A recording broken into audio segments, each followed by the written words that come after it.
Welcome to Her Story, the podcast where we share the real, behind-the-scenes journeys of founders who are shaping our Space Coast and Treasure Coast communities. This show is about the stories that don't always make it to social media, the turning points, the risks, the lessons learned, and the moments that quietly change everything. We sit down with founders and small business leaders to talk about where they started, what they've overcome, and what it truly takes to build something meaningful. Her Story is produced in partnership with We Venture Women's Business Center. It elevates small businesses and inspires the next generation of entrepreneurs to pursue their ideas with confidence. You do not have to build alone. There's an entire community ready to help take your ideas from vision to reality.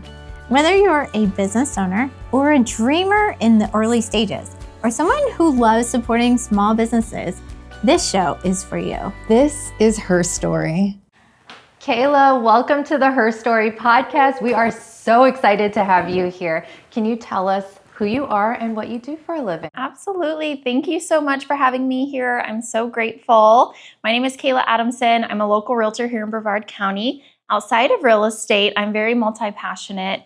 I am a speaker, motivational and educational because of my background. I really thrive for my story to empower others. And I also lead a team, a real estate team called the Lime List Group. And then I really focus on community advocacy here in Brevard County. And my community advocacy is called No Empty Purses. And kind of the name kind of gives the best ring to it. We like to empower women not to have empty purses, you know? Love that. Like full purse energy. And this just happened recently, right? It did happen recently. We had our first conference like 2 months ago. Oh, yeah. Wow, super recent. Almost 2 months ago. It was amazing. We had almost 100 people there. Oh, that's so great. My heart couldn't have dreamed of anything better. Next year, we're hoping for 200 people. Oh, how Amazing. wonderful. For the past 5-7 years, I have a heart for probably helping too much, my husband says, but I like to buy women groceries when they don't have food. I'm sure you guys see the posts, like so many people in our community need help paying rent, eviction notices, FPL, power bills. And I was like, I have to come up with a way to do this more structured. That way it's not like messy help all over the place. And that's what birthed No Empty Purses. I was like, maybe if we just funnel it into like a money conference to where we can teach and give scholarships at it at the same time, I love it that. can kind of be a more structured way to help, if that makes sense. Who are you teaching? Anyone who comes. We open it up to anyone. When I was growing up, anytime I needed to apply for a scholarship or a grant or anything, it was really hard because I did grow up in foster care. I wasn't able to answer questions about my parents or provide documentation for this or that. I couldn't even prove residency most of the time because we struggled with homelessness going all over the place. So my heart behind the conference was I don't want to put parameters on anyone. Whoever can come, they'll be eligible, they can participate, and then we'll have speakers that teach about money mindset, breaking generational curses, and some speakers that also share their stories. And hopefully that brings some hope and inspiration to anyone in the audience, and anyone who attends gets entered into the scholarship. We don't ask any questions, which I know my husband's like, what if someone abuses it? Oh, and I'm hope not. That's awful. I know that is awful, but that's not my journey. My journey is just to plant the seed, and what happens with it is what happens. And I have faith that it is going to the people who need it. Yeah. To come to this place, what an incredible moment that you just celebrated. Take us back to your personal journey of what it looked like to experience these challenges and where you way took back. it. You want her to go way back. Yeah. Way back. Where do I even start? So I was born in Mississippi, but I've been in Brevard County since I was 3. So I like to say I'm from here because you're totally who from wants here. to be from Mississippi? So I think Florida has a better ring to it. But I've been here since then with my mom, who followed a random guy here. That's her story. thing. Yeah, classic story. Florida. Along with 5 other siblings. There's 6 of us total. And where do you throughout fall? the whole process? I'm the second oldest. Okay. So Mama Bear Central there, you know. Yeah. And throughout growing up, we struggled with homelessness. My mom struggled with addiction. She worked here in Cocoa Beach as an exotic dancer. Oh, wow. Yeah, I'm not embarrassed by her or anything because it taught us a lot, actually, growing up, seeing it. She wouldn't have a sitter, and she would take us to work with her, and we would sit behind the bar and color. Holy cow. I know, and the dancers would like give us dollars and little treats and toys, and it wasn't anything that seemed bad to us at the time. You know, we were safe, and she was trying to keep you safe. Yes, she was under your supervision. Yeah. Not leaving you at home alone. That was what she knew best. That's what she knew best, and she had 3 of us before she even turned 18. So now that I'm a mom, I have so much empathy for the journey because I was talking to you about this before. Motherhood did not come easy to me. I couldn't imagine having mine that I have at such a young age, and like growing she up did, at the same time, and growing up that way. Yeah. I just, yeah. So fast forward a little bit, in and out of foster care. I ended up getting emancipated at a very young age, and my younger siblings aged out of foster care. Wow. How old were you when you were emancipated? 16. Wow. Yeah. That's It so mainly young. was because I kept running away. They were like, we don't want to deal with her anymore. You're like, this is not my home. Yes, this is not my home. Yeah. My sister that is closest to me, we're only 11 months apart. Oh, that's really And close. of course, when you go in foster care, you get separated very easily. They don't try to keep you guys together? They say they try, but in reality, no, you do not get kept Oh, together. that's so heartbreaking. It is. And you two were close? We were very close. So I kept running away to get where she was.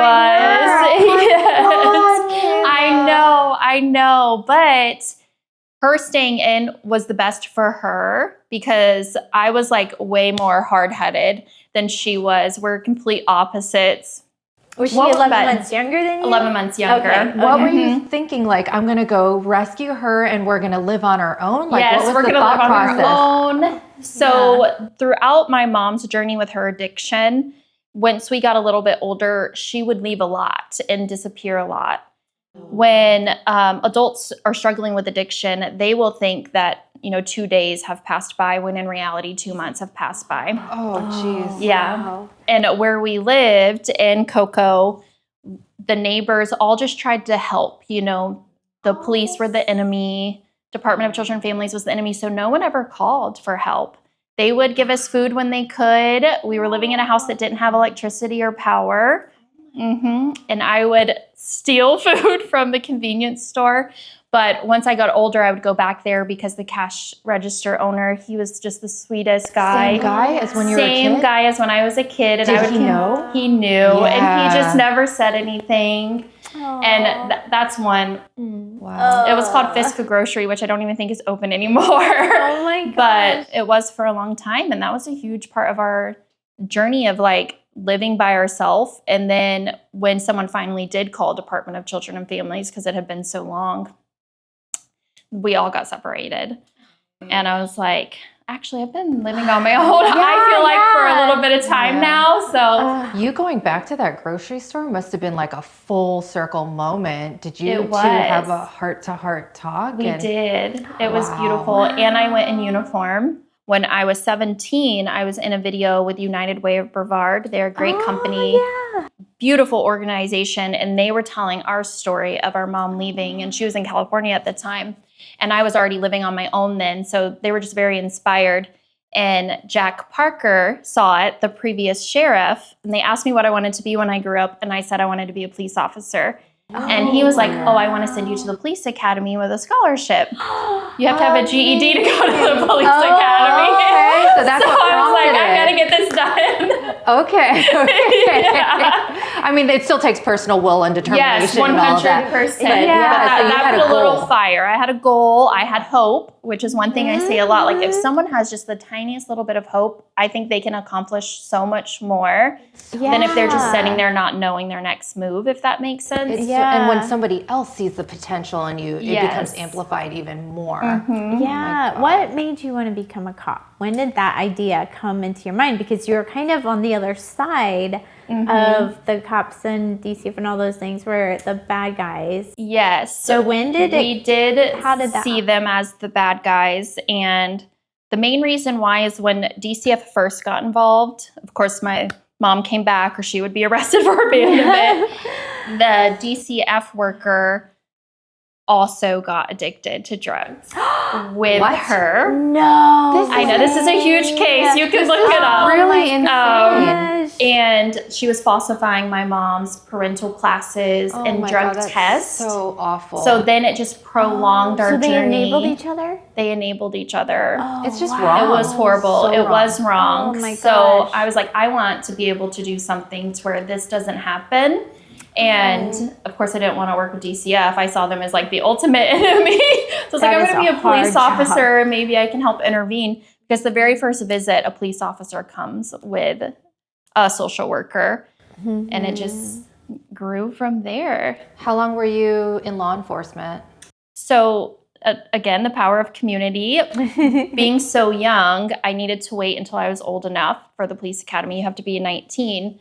And so they gave me a job as an admin at the sheriff's department to where I could start earning income before I was eligible for the police academy.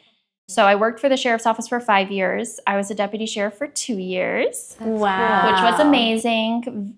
Amazing job. I always say if anything ever happens to real estate, if I had to do anything, that's probably the only other thing I could do is go back to be a police officer. You'd go back to that? 100%. Really? So it's not like you hung up that hat and you're done with that world. Like it's still a part of you. I'm very pro law enforcement. I had an excellent experience outside of a few small hiccups. But when I decided to leave law enforcement, I just wanted to help so much more than I could. And financial stability was a huge, huge priority for me, especially with how I grew up. And unfortunately, you do not get paid well in law enforcement at all. So hard. It is not a very good salary. Of course, if it's just you could survive. But if you wanted to be able to make an impact, buy groceries for people in need, help people who have eviction notices on their door, there's no way that you can without other organizations' help, of course. So I had friends who were in real estate. I saw the highlight reel on social media. I was like, I think I can do this. So I put my 2 weeks notice in 2 weeks before my wedding with my husband. I was like, I'm going to be unemployed when we get married. Life changes all at once. Yes. And what year was this, Kayla? 2015. Okay. All right. Yeah. So you've been in real estate for a while then. Yeah, 10 years. I want to go back to this turning point because you were in law enforcement. You started to have this idea that you wanted more money to give back. And what were the other things that kind of caused that turning point in your life? Probably my husband saying, we need to pay our own bills. You can't keep helping others. Stop giving our money away, Stop giving Kayla. our money away. This isn't our season. So I was like, because he was a firefighter. He made less than I did. They really don't get paid They well. do not get paid well. It's even more shocking than what police officers get paid. Wow. So both in public service. Both in public service, which very cliche, the police officer and the firefighter. But I love the story. Yeah. Yes. Yeah. So my very first year in real estate, I doubled my law enforcement income. So that was like confirmation. I was like, I'm going all in. I'm doing this. Total validation. Real estate's my whole world. And it has continued to grow every single year since then. And every single year, I get to do something else, some other form of advocacy here in the community. And I don't know if I'm healing a small part of my childhood while doing it. Sure. Or if it's really just for others. But it's a compelling that I have to help in some way. Yeah. Because when we were younger, sometimes we did not eat unless a stranger bought us food. My mom would ask complete strangers and she would have us with her, can you please buy me some bread and peanut butter? And who's going to say to no? So little kids with this lady. But she knew she needed to feed us and she just would ask. And now we're in such a more technology world. She didn't have Facebook and everything when we were younger. But when I just see posts, I'm like, oh my God, they need groceries. And it's so easy to reach out to that Instacart person? I will. I'll say, right send away. me your address. I'll have Instacart send you some groceries. Oh. There's no vetting process that you just I do just it. trust God. I will say, I do see some people, if I get that feeling, So you I trust your won't. Yeah, I instincts. trust my instincts, my gut I instincts. bet you have a lot of gut instincts. Yes. From you did. I do. I say that I can see evil in people. I don't know if I can.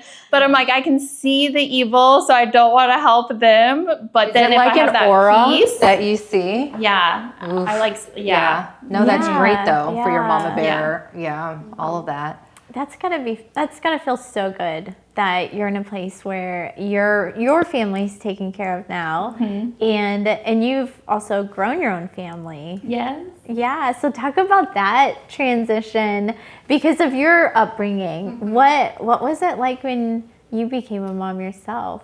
So for a little bit, I didn't want any kids. I Just like understand. seeing my mom Yeah. struggle, and Yeah. I was like even scared to do the deed. I was like, I'm not touching any of this. I know what happens in this situation. I know. My husband was so patient and so sweet, and we waited a year before trying to have children, and we got very lucky.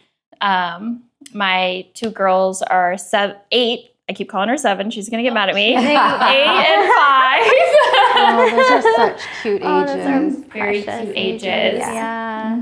2017, my first was born. My second was born in 2020, right in the middle of COVID. It Oh was my June. gosh. Yeah. COVID baby. COVID baby. How was Oh, motherhood wow. for you for the first time getting into it? What was that journey?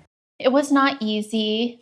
It didn't come naturally. It did not come naturally, Yeah, which is same. odd because I took care of my siblings. But I think there's a difference of like taking care of people in survival, and then when like you're set now, like I could go get coffee every single day if I wanted to get coffee. I could go get my nails done, you know, and then you have this little baby that's just like making you exhausted and crying all the time. You're You're like, exhausted. oh my gosh, like why did I do this? Yeah, that first year But- is so hard. And very I feel hard. like nobody tells you. Why Nobody doesn't anyone tell tells you? you. They don't want to scare you. No. Because if you knew the truth, you probably wouldn't do it. Right? Yeah. Yeah, that's exactly And then I had it. the opposite. Like all my friends would say, because I was like the last in my friend group to have a kid. Yeah, you really held off then. I did Yeah. hold off.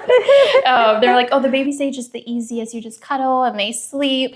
And I'm like, this little demon.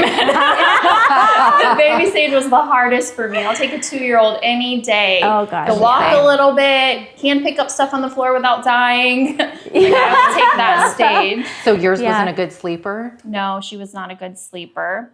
We waited 3 years to have my second because of it. I was like You done gotta let after the my trauma pass. first. You're like, I gotta recover. And then my husband's like, we can't have an only child. They're selfish. They don't know how to share. We can't have an only child. It's going to have only child syndrome. And I was like, I think an only child would be fine.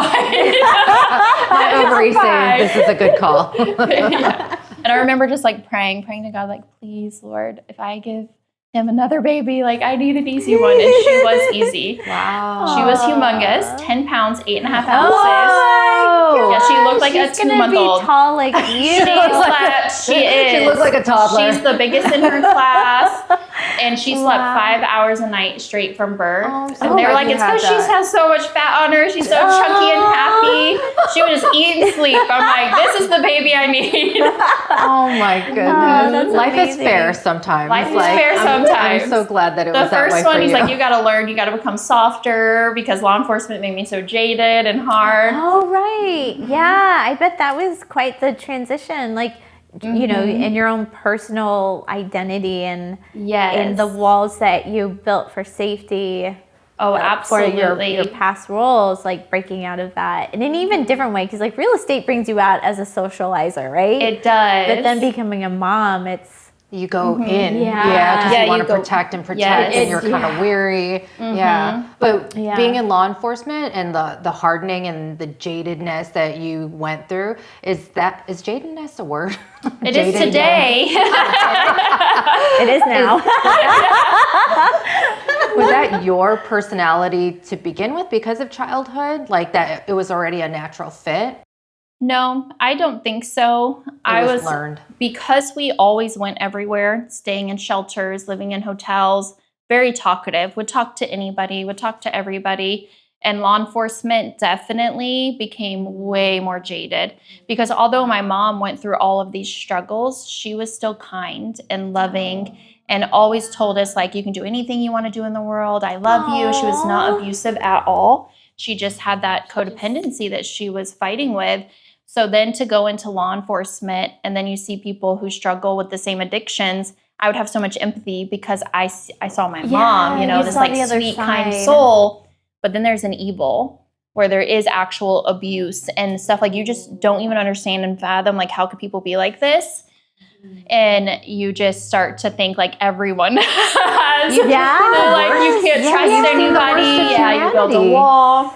And it's funny, I say, like, I had to like make myself have a personality after, because I had no personality. I like was like, even my husband, which is so funny, poor thing, like I thought everyone was like, oh, you're a serial killer. You have people in your basement. I know. How can you not? I know. The first time he approached me, I was so rude to him. He was like, I had my earbuds in working out. He's like, hey, you look so familiar. Do we know each other? I'm like, no, we don't. And I put my earbud back in and completely ignore him. Get back on your treadmill. Be on your way. I know. Like, leave me alone, you killer. Basement, don't you know I'm a cop? Like, I know. And then you just see like dysfunction after dysfunction. And then with him, like his siblings and his mom, like, are just so happy and healthy. Oh, so complete and 180. Like normal people. Wow. Yeah. That must have felt a little different. It or did was it like feel warm different. hug? Like you It was wanted very, to just jump in? very warm, huggy feels, but I kept like waiting for like what's going to come. the other side. You didn't Yeah, realize, like what's some hidden. people actually live Yeah, this some people way. are actually normal and nice and kind. I'm so glad you It's a found new that. world. Me Yeah. too. We have our 10-year wedding anniversary in Oh, January. congratulations. Thank you. That's huge. Yeah, It that's is a big huge. one. So I say like he's been with me this whole real estate career. Yeah. Do you feel like he kind of helped reinstill hope? Oh, for sure. Into you? Absolutely. He spoke so much life and stability, and very multi-passionate I am. I'm always like, oh, I'm going to do this, I'm going to do this, I'm going to do this. So like he like helps center me and bring me back to reality. Grounded. I know. I remember one year I wanted to buy someone a car. I really You're want to give over the someone a top. car. I know, it's too much. But I had to take the bus everywhere when I was in my early 20s. And it took a while. I had to save up for a car. And I was like, I just want to give someone who doesn't have a car. Like, it's a dream of mine. And he's like, no, girl, go do a Publix delivery to someone so you stop thinking about a car. Get that out of your system with something else. But I did give my youngest sister a car. Oh my God. Well, at least you kept it in the family. Yeah. What was that moment for you when you got your first car? Oh, it was amazing. Yes. And what's really interesting, this is also the power of community, our local community. There is so much help here. And if anything, anyone who's listening to this, just realize there's so much hope and help in Brevard, but like closed mouths don't get fed. So you gotta ask for it. You gotta voice it. And I went to the island. It's not open anymore now. It's like a boat shop, but there was an island car dealership in Merritt Island. And I applied for a car and got denied. No credit. No real income yet. I just got my job at the sheriff's office. Yeah. And he was like, well, why don't you go talk to the people at the bank? And I was like, oh, you can do that? He's like, yeah, maybe just go tell them your story and talk to them. So I went to the credit union in Merritt Island and was like, can I talk to your loan officer? And they were like, what for? And I was like, well, she denied a car loan for me, so I want to talk to her. Yeah. Told her my story. Her name was Stacy, and she approved me. Oh my God. That one conversation did it? One conversation did That's it. amazing. And then she was like, okay, I have a daughter. Like, you're reminding me of her. I'm going to gosh. go out on a limb here. She's like, you better pay your car note. Don't make me And I regret it. did. Oh, that's so incredible. Yep, it's the was people in our incredible. community that really rally together. They're Really, good, really good rally. people here. Yeah. And the power of story. Like when people understand where you're coming from, Yes. it helps them see a deeper side of you. It does, because the first thing he asked me was like, you need a co-signer. I'm like, oh boy, there is no co-signer in this world over here. None. Wow. Oh my gosh. You've really like grown so independent, like doing everything on your own. So to take it a step further and want to like give to the people around you is incredible. Oh, thank you. That's so inspiring. It is. Thank you. So I want to talk about some of the lessons in the trenches and some of the takeaways that you think other people should know. Because of what a small community we are too, and growing up here, getting the job at the sheriff's office, it would seem like, oh, a dream come true. But everyone knew who my parents were. and they knew our story. interesting. Yeah. So although some people are like, wow, you're doing amazing, a lot of other people were like, well, what the heck is this girl doing here? Like, Oh my gosh. yeah. So you didn't always so that was very belong hard. because- Yeah, I did not always belong. And I was very quiet and timid and just like didn't want to like ruffle any feathers or anything. So I didn't stick up for myself when people were like their whispers and their chatter. So I think the biggest lesson was growing my voice and like sticking up for myself and setting boundaries and really just embodying who I am. Yeah. Although my mom had her own story here, it didn't define who I was as a person. And just because she had all these mistakes didn't mean I was going to make the same mistakes. And there were some people, Yeah. That's which now that I'm older and wiser, I wish I even had a bigger voice. Yeah, right? Told some people off, but sometimes the best thing you could do is Karma. be silent. But Oh my gosh. Karma Yeah. will get you. karma. Are there any moments where that really taught you that lesson that you won't forget? Absolutely, especially in law enforcement. And I know I keep going back to that, but it was just such a big part of my story. Yeah. But when you first become a police officer, you get partnered with a field training officer for a couple of weeks. You have to go with them so that they can make sure you actually retained everything you learned in the police academy. You're not a liability. You're going to keep everybody safe. Because of how I grew up, I could recognize addiction very well. That was one of my superpowers. I could tell when someone wasn't quite right. And we were on the midnight shift, overnight shift together, and he definitely was abusing some type of substance, I could tell. And one night, a couple nights into our time together, he stopped at a stop sign, and it's like 1 a.m., and he's just like frozen there. No facial expression. His eyes start like rolling back in his mind. So 100% he's on some type of substance. Like if you're not having a stroke over there, you're on some type of substance.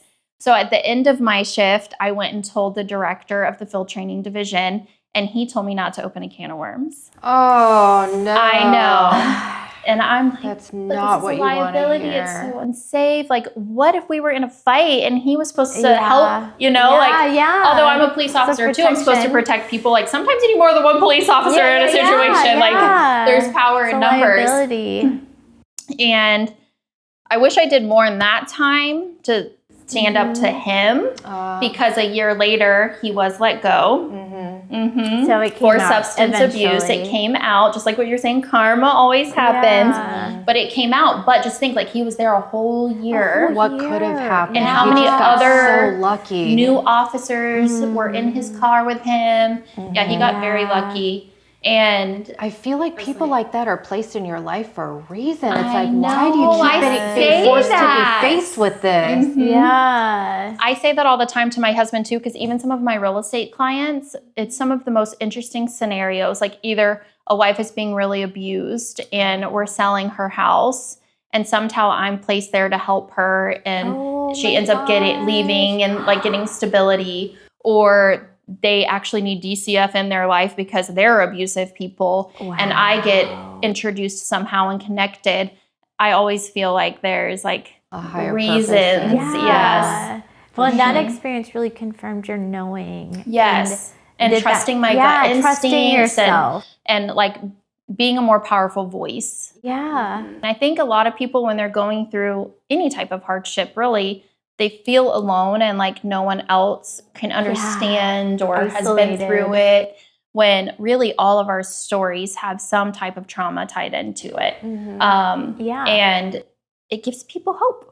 So that's why. Yes. I feel like hope is a recurring theme. Yes, for sure. Yeah. And that's why when I started wanting to be more of a public speaker and speak on stages, educational is really powerful. And I love teaching educational things, like for realtors to learn XYZ. But my favorite is motivational, because you see a different switch flip off on people. You can teach anything. I always say there's like a million ways to make money. I could teach you XYZ and you're going to make money, but you can still be broken inside. Right. And that's the motivational speeches, where something like clicks in someone and they can heal something inside of them to push forward in whatever they're struggling with, because we all have different struggles. And one of my favorite books, sorry, I'm going on a tangent. No, not at all. Is Your Brain is a Filthy Liar. If you guys have never read it, you need to. I'm going to warn you though, it is ginormous. It is a really big book. Is there an Audible? Oh my gosh, yes. Okay, it's so binge good. listen to it. Yeah, because sometimes our inner voices Oh, is what is like holding us back the most. And our inner voice is what keeps us from using our voice to, you know, stand up for something that's not good. All the and safety wrong. mechanisms that are protecting us but trapping us. Right, yeah, we put limitations on ourselves. Yeah. So when all we the remove those time. blocks, it's amazing what can happen. It is. It really is. Especially with people going through imposter syndrome too. And for the longest time, I was like, oh, I'm not going to share my story because who wants a realtor that grew up in poverty? You know, there's this mindset where like realtors need to be like very financially savvy and like you should be and, ashamed of your past versus empowered by it. Okay, tell me how you got into motivational speaking and what was it like when you first started sharing your story? Like how did that empower you?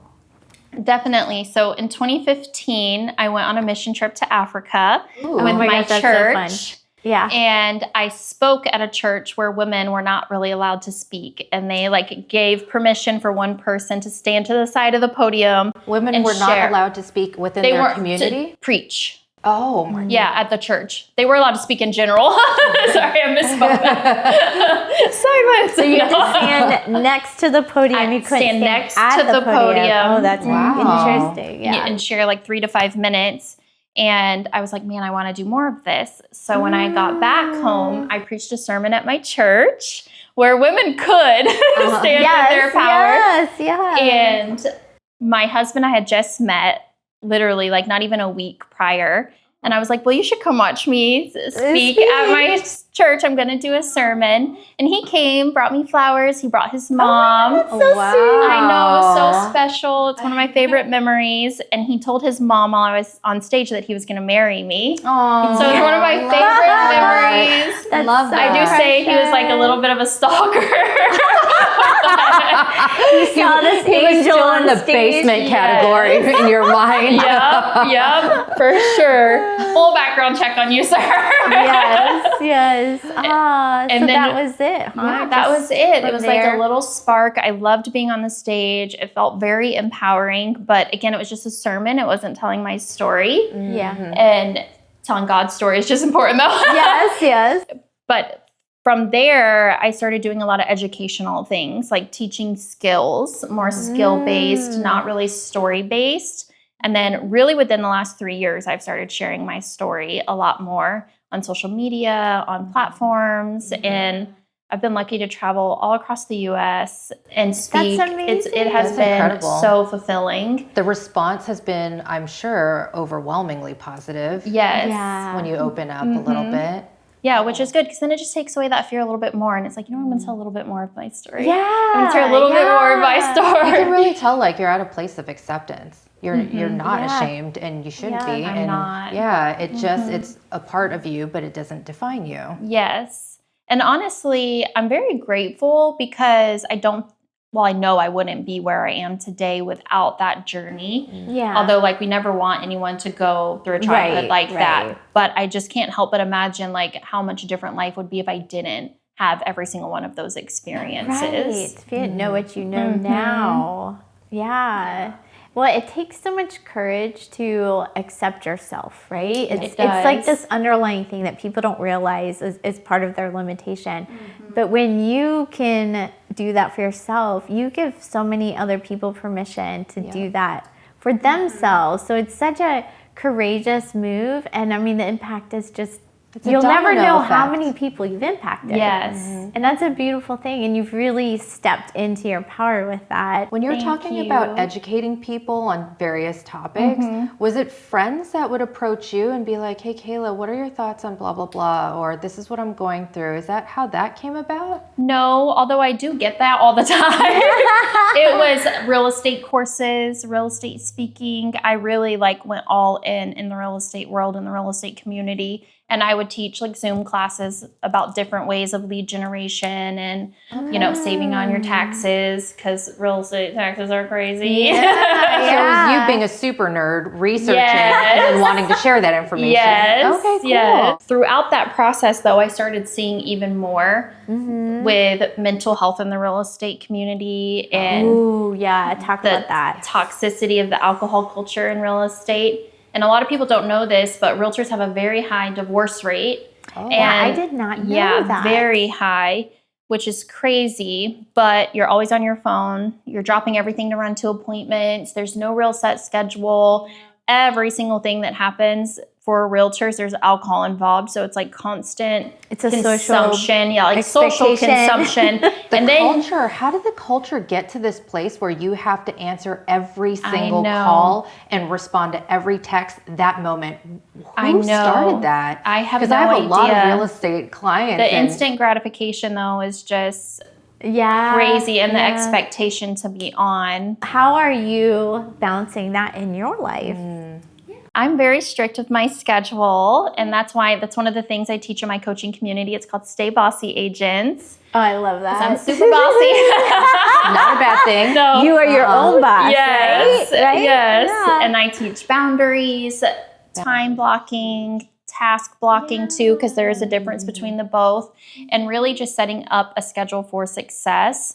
And it really goes into over communicating your expectations up front when you onboard a client. Yeah. If you communicate your schedule to them, they're not going to expect you to respond to them at 11 p.m. at night. Communication is so powerful. It's so easy Yeah. too. You just put that out there. Yeah, and you just put it all out of a there. sudden, you're not holding yourself to a ridiculous expectation. Yes, for sure. And I say, like, even if you're going to the chiropractor, for an example, or book in your makeup, like, I'm not going to tell you, can you come do my makeup at 11 on Sunday p.m. on a Sunday and expect her to say yes. She's going to be like, no, girl, I have 3 weeks from now available at 9 a.m.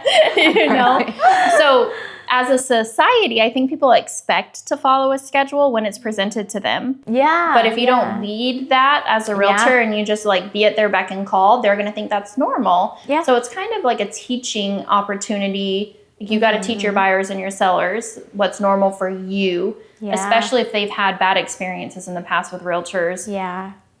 Are you getting a lot of buy-in from other realtors? Like, are they? Oh yeah, okay, absolutely. Good. I have a coaching that culture community. Does change a little bit. Yes, I think it will definitely change. And even with my office, one of our main pillars is to rehumanize real estate. Oh, I love because like it's not the reality of stepping out of a luxury car in red bottom heels, you know, like what you see on social media. Not. Like we're negotiating between bath time and like we're cooking our kids dinner. Like we're real humans, just like, you know, everyone else is. And although we're really good at getting your house sold and we're really good at helping you win the house you want to buy, we also have a life.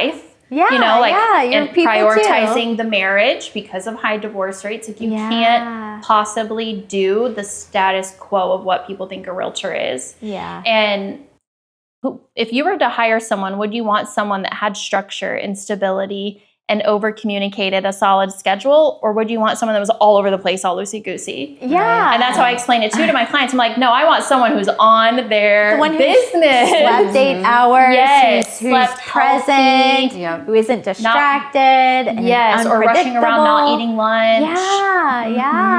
Yeah, you get to show up better. It's way quality better. over quantity. You're a change maker, Kayla. Aw, industry. That's thank super you. cool. Yeah, and we need leaders. We need role models to show more how leaders that's and done. more role models because there are some amazing coaches. I'm not knocking them, but they'll be like, make 10,000 calls this week to get your. I'm like, they feed the hustle culture. Yeah, they feed the hustle culture. They're like, don't sleep, just eat. Like It's for not the business. just the money too, right? Yes. It's how do you define success now with everything you've gone through? Looking for a dreamy beachfront venue?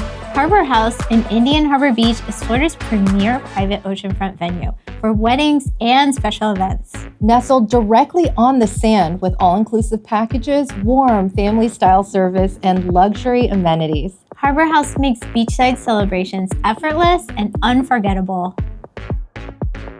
That's a really hard one because it's something that I've struggled with and I've tried to define it, redefine it, define it. But really my only goal, which is going to sound so silly, is for us to be like debt free, our bills paid, utilities on, and our mortgage. Like That's a whole That's so silly. That like is survival. fundamental. Yes, yeah. that security Because is anything everything beyond for me. that is It's just icing. extra. Yeah, Mhm. yeah. And like good health and Yes, the ability and good to health. be present, to bring your girls to school, Yes. pick them up, and go to Mhm. school events. Yes, and even this summer, I took half the summer off so that we could go on Yeah. trips and spend a lot of time with the kids while they were out of school. Yeah. And that's unheard of in the real estate world. People are like, "What? You took half the summer off?" Yeah, see, Like, yeah, it's fine. Like, I call you that don't success. have to be. Me too. Yeah, that's- like there has that's to be what some it is. time freedom incorporated into it. I think especially as women too, which I saw with my first child, when you reach that level of exhaustion,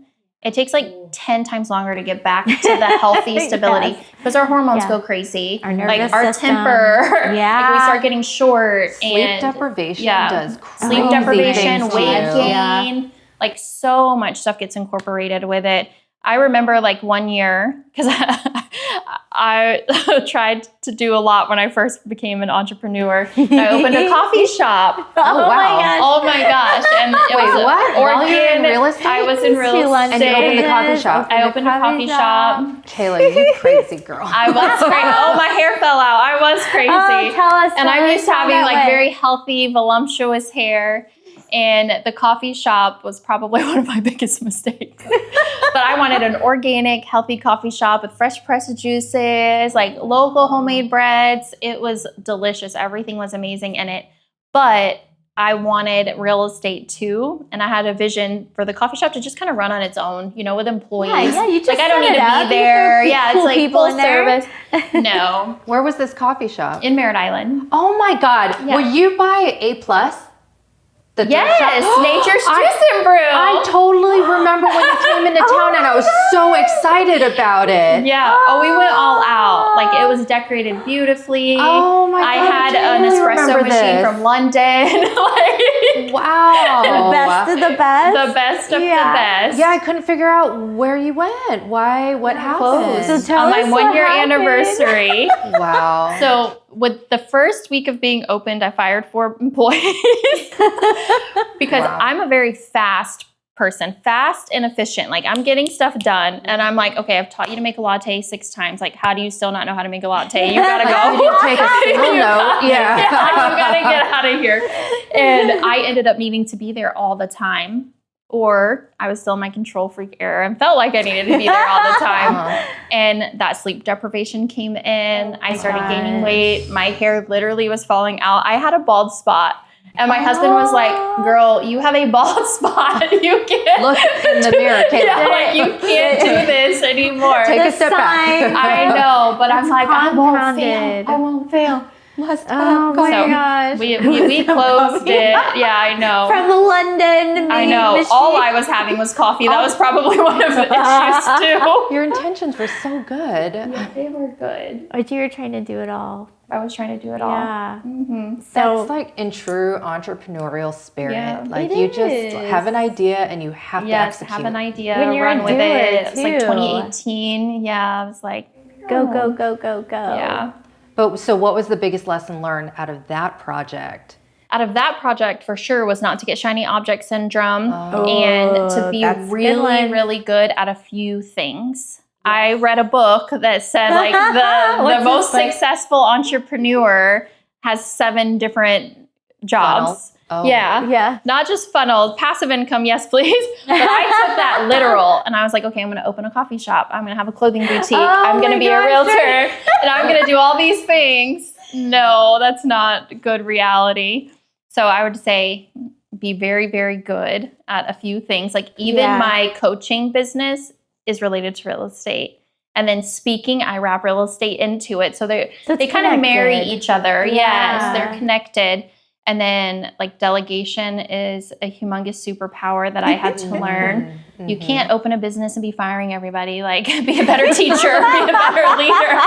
You know?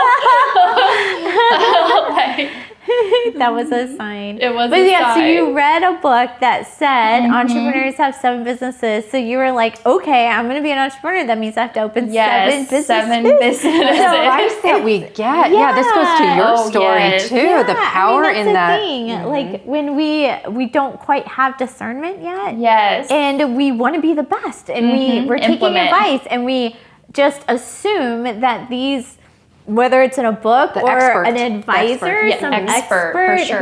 who has success, like that their advice is sound and that I can do anything I put my mind to. Yeah. So you go after it. So there is, that lesson is so powerful. The shiny object syndrome, the that's key. definition of success is very, very confusing And different for everyone. It can be misleading, but yeah, you need to redefine it as for yourself. And what matters to you should be the driver of what success looks like for each individual person. Like you need security and safety and consistency, And but a you set need schedule. family Yes. and you want time to build relationships. You want to be seen and treated as a human, and you Yes. teach others to reciprocate that and to lead with that.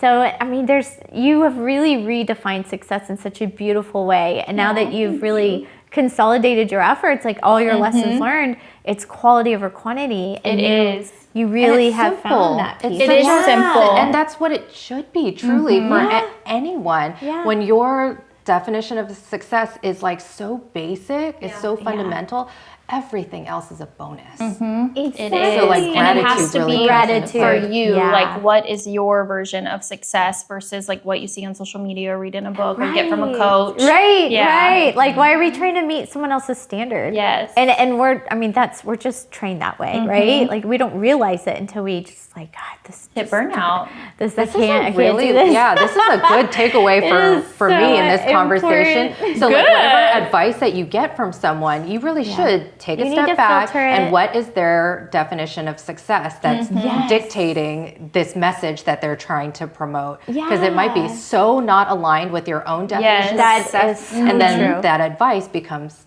worthless. Yeah, It's not. absolutely. Yeah, it can be pretty destructive. And I call it should be a collaboration.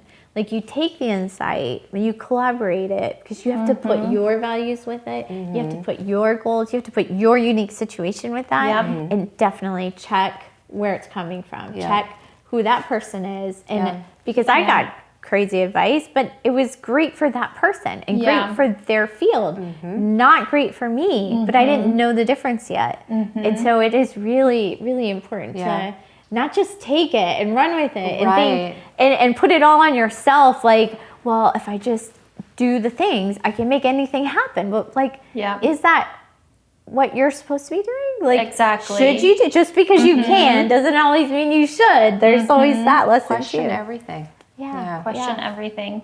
Yeah.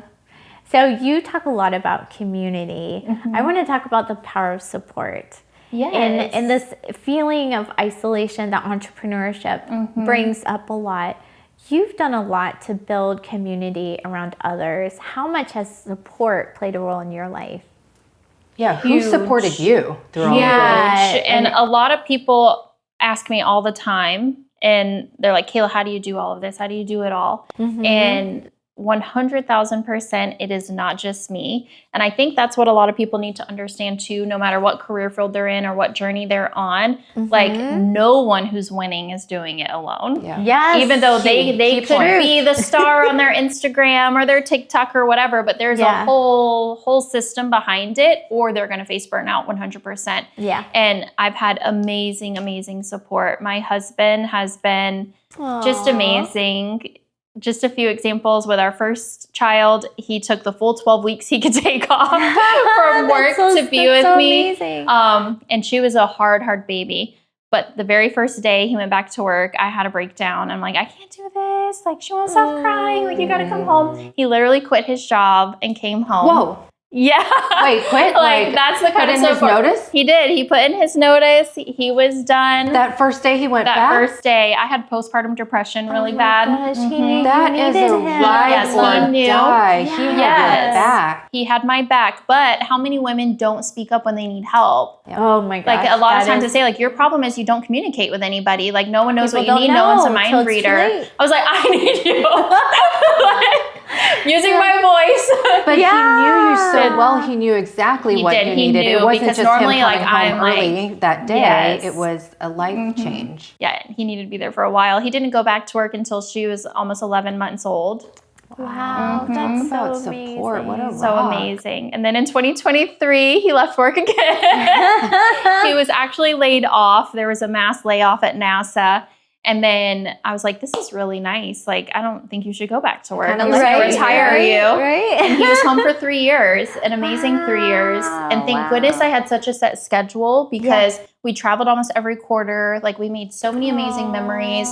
And they're going to remember all of that too. Oh, most definitely. Yeah. Almost to a fault, because my youngest will like wake up in the morning. It's a random Monday, and she'll be like, "Can we go on a cruise today?" Like, no, girl, we can't go on a cruise today. We may have exposed you. We went a little too hard with the memories. Standards are like, I know. Like, what do you want for your birthday? They're like, "Can we go to Georgia for the weekend?" I know. Or maybe Turkey. I was like, they're not going to accept anything less when they're older. I'm here for it. I love that. And they had both of you together. Yes, So not they only did. did they get that time, but they saw their parents together. Yes. And you guys got to be together as parents, as a couple, to raise Yeah. your girls together and just enjoy all of it. That is So that's special. priceless. Yeah, that's super It cool. really And he is. really It embraced is. that dad role. See, that could make me teary-eyed. Yes, He so did. it's so He's a wonderful special. dad. And I remember like feeling so isolated and alone when I was younger, and I would pray for my own family.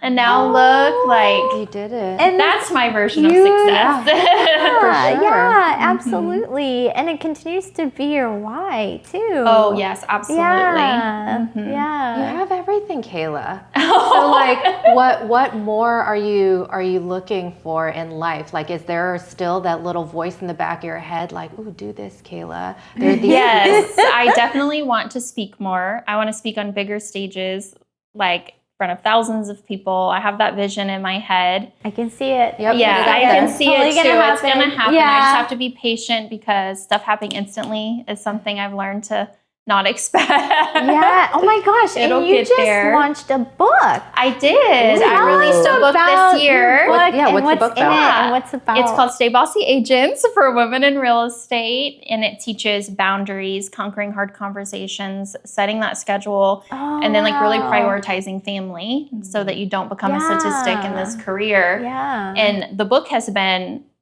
one of my most favorite things I've ever done. I got Amazon bestseller. Oh my God, that's Six days in a row. That's so Normally great. it falls off after one day, so I was very proud of that. 6 days A in a whole row. week. 6 days in a row. That's a huge accomplishment. It was That's like birthing huge. another child, isn't I it? I know it is. Finishing a lot of book writing, and getting reading. it out there. What I never realized when I first was like, I'm going to write a book. And then I've stopped telling people what I want to do until it's done, because I tell people I want to write a book, and then I feel like I got to do this. Yeah. I got to finish More it. pressure But you on have to reread it the whole time you're writing it. Yeah. Did you work with a writer or you times. wrote it? I wrote it. I did Dang, hire that's an a editor project. at the end, you know, Yeah. because like grammar and all of that jazz. Yeah. And I hired an illustrator to do the cover design. You have a second book coming, right? I do have a second book coming. Yeah. It's going to be Stay Bossy Women, but for just women in business. That way it's not only real estate specific. Because it does cross over. It Those does same cross over. And I've had so principles. many people ask me for it. So I'm like, Yeah. okay, if I get asked something a few times, I'm like, okay, we're going to do I'm this. going to do something about it. I'm so excited to so watch your journey, and thank as you you. continue to drive this forward, we're going to be huge fans cheering you on. And yeah, thank you for all you've shared. Thank you. This you was so amazing. much, Kayla. Thank you so So much much. fun. Thank you for listening to Her Story podcast, brought to you by We Venture Women's Business Center, a program of the Florida Tech Fisk College of Business, in partnership with our wonderful sponsors. Together, we are building a thriving and diverse small business ecosystem that enriches our entire community. At We Venture, we offer free business coaching, low and no-cost business education, mentorship, and leadership development programs to help you confidently launch and grow your business. Visit weventure.fit.edu to schedule your first free coaching session or learn more about our programs and services. No matter where you are on your entrepreneurial journey, you don't have to build alone. We Venture WBC would be honored to be a part of your success story.